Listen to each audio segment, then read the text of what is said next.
తరచూ మనం చూసేటువంటి ఫంగల్ ఇన్ఫెక్షన్స్ ఎక్కువగా చర్మానికి లేదా గోళ్ళకి సంబంధించినటువంటి ఇన్ఫెక్షన్స్గా చూస్తుంటాం.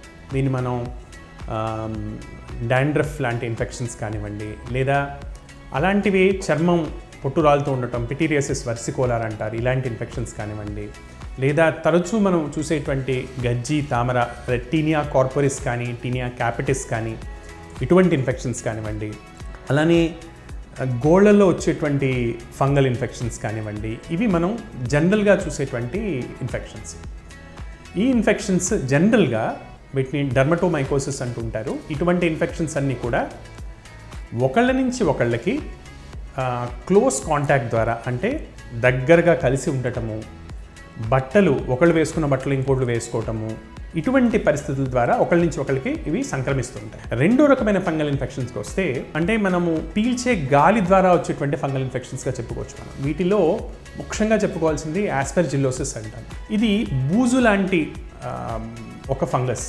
సో పాడుబడినటువంటి ప్రదేశాలు కానివ్వండి, బూజు, దుమ్ము, మురిగిపోయే తత్వం ఉన్నటువంటి పదార్థాలతోటి క్లోజ్గా ఉండటము, అటువంటి పాడుబడిన గుహలు కానివ్వండి, పాడుబడినటువంటి ఇళ్ళు కానివ్వండి, దులపటము, ఇవి చేసేటప్పుడు ఆ పీల్చిన గాలి ద్వారా వచ్చేటువంటి ఇన్ఫెక్షన్స్ డిఫరెంట్ కైండ్స్ ఆఫ్ సివియారిటీస్తో మనం చూస్తుంటాం. ఫంగల్ ఇన్ఫెక్షన్స్ బారిన పడకుండా మనం తీసుకోగలిగినటువంటి జాగ్రత్తలు ఏంటి? మొదటిది అంటే స్కిన్ మీద వచ్చే ఫంగల్ ఇన్ఫెక్షన్స్కి ప్రాథమికమైనటువంటి జాగ్రత్త క్లెన్లీనెస్. సో పరిశుభ్రంగా మనని మనం పరిశుభ్రంగా ఉంచుకోవటం, రోజు ఒక పూట కానీ 2 పూటలు కానీ స్నానం చేయటం, ఒకళ్ళు వాడినటువంటి దుస్తుల్ని ఇంకోళ్ళు వాడకపోవటం, అవి టవల్సే కావచ్చు, లో వస్త్రాలే కావచ్చు, వేరే ఇవి కావచ్చు, ఎక్స్చేంజ్ చేసుకోకుండా ఉండకపోవటం.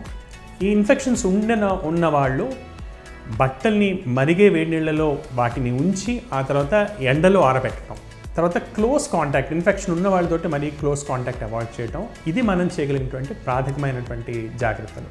రెండో కేటగిరీ ఆఫ్ ఫంగల్ ఇన్ఫెక్షన్స్లో, అంటే శ్వాస ద్వారా వచ్చేటువంటి ఇన్ఫెక్షన్స్లో పాడుబడిన ప్రదేశాలు కానివ్వండి, పాడుబడినటువంటి దుమ్ముతో కూడుకున్నటువంటి ప్రదేశాలు కానివ్వండి, వీటితో డీల్ చేస్తున్నప్పుడు తప్పనిసరిగా మాస్క్ ధరించడం, మందంపాటి గుడ్డ కనీసం కట్టుకోవటం, 6 మడతలు ఉన్నటువంటి గుడ్డ లాంటివి కట్టుకోవటము, వాటి స్పోర్స్ బారిన పడకుండా ఇటువంటి జాగ్రత్తలు తీసుకోవాల్సి ఉంటుంది. ఇక మూడో కేటగిరీ వాళ్ళకి మాత్రం, అంటే శరీరంలో రోగనిరోధక శక్తి తగ్గి వచ్చే ఫంగల్ ఇన్ఫెక్షన్స్ మాత్రం వైద్యుల పర్యవేక్షణలో ఇమ్యూనిటీని పెంచేటువంటి, అంటే బేసిక్ వ్యాధిని తగ్గించుకోవటము, ఇమ్యూనిటీని పెంచడానికి మందులు అవి వాడటము, ఫంగల్ ఇన్ఫెక్షన్స్కి కావాల్సినటువంటి మందులు వాడటము మనం చేయగలిగినటువంటి జాగ్రత్త.